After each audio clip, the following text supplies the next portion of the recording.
Welcome back to the Funny Show. I am your host, Mr. Funny, and today we are reviewing Ant-Man and the Wasp. This came out yesterday. Luckily, I didn't see it 16 days later, like The Incredibles 2. I am sorry about that. And also, I have a new mic again. Yay, new mic. It's the same one. I just ordered it a second time, so the quality is just basically the same. So that's good. And yeah, so Ant-Man and the Wasp. Let's review Ant-Man and the Wasp. Now, can I just say before we start, I was really worried. I was really worried about this whole movie in general with the first trailers. This movie looks so stupid from the first trailers. I'm not even kidding. It looks dumb. It looked super dumb. And the second one definitely did enhance some of the things, like get rid of some of the stupid moments from the first trailer. But it still had a lot of the dumb stuff in it. As I was watching, I couldn't really find that many dumb things, and most of the dumb stuff was just kind of like stupid, funny things. And I don't know if that's a good or bad thing, but I'm glad that I didn't really notice a lot of the stupid stuff, and I guess they fixed that in the editing after the reception for the trailers got out.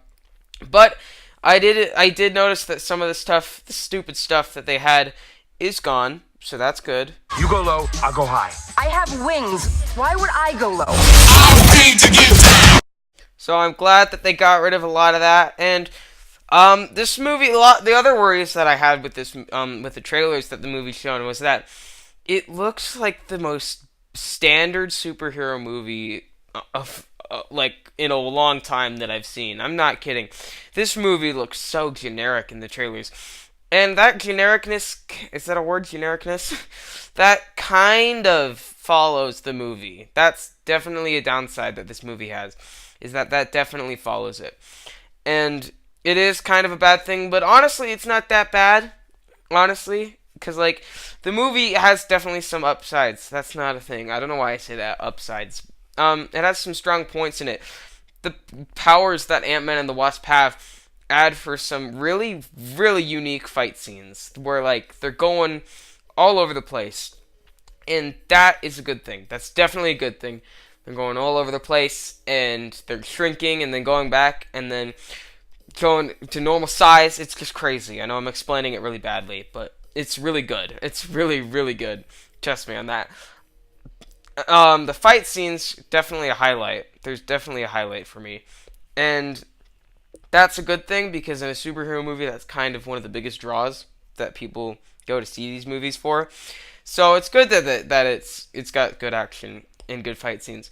Another good thing is the script. The first movie had one of the best scripts a Marvel movie could ever had. It's not because it was funny. It was because the side characters, like the side cast, and everyone else, and Paul Rudd, and everyone else in the movie had some of the best lines ever. Like, especially Paul Rudd and his three guys. I can't remember their names.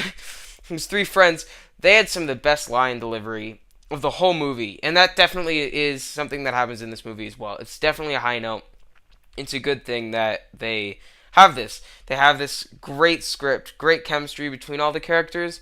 For, like, there's this one Asian character that just tries to have, like, this, like, he has the biggest ego ever, and I love it. I love how he's just so, like, just, like, he doesn't know what he's doing, or doesn't, like, recognize the world around him, yet he still thinks he's normal, but he's not. But he definitely is one of my favorite characters from this movie. But my favorite characters were, surprisingly, Ant-Man and the Wasp. They have amazing chemistry between the two. Like, when they first start fighting, I will admit, they do, like, kind of seem like just, like, they're like, the Wasp hates him and Ant-Man has a crush on her, and then they're just, like, best buds. But that's kind of the only downside to their chemistry. Other than that, it's pretty good. It's pretty good chemistry. That's not the bad part, though. The bad part, there are bad parts. There are bad parts. I won't get to them yet because I forgot about something. The pacing in this movie is amazing. Oh my gosh, this movie has amazing pacing. I honestly did not realize that the movie was about to end. Normally in movies, I can tell, alright, it's getting to the end now. But in this movie, I was like, oh crap, it's not done yet. It's not done yet. I just zoned out, and that's, I think, a strong suit. A lot of movies, I'm like, alright, it's about to end soon. And the fact that it held my attention is great. The pacing in this movie is amazing. I love it so much. But the downside, the CGI. It's not the CGI. That's a really big problem I have with Black Panther. Marvel somehow has always had amazing special effects in their movies. They've always been amazing. And some movies still look dated, like Thor and Captain America, the first Avenger. But movies like Iron Man can still hold up really well. And that was a problem with Black Panther, as it surprised me so badly how terrible the special effects were. And then Infinity War came out and was amazing, and that's probably why Black Panther was bad, because all the special effects guys were working on Infinity War.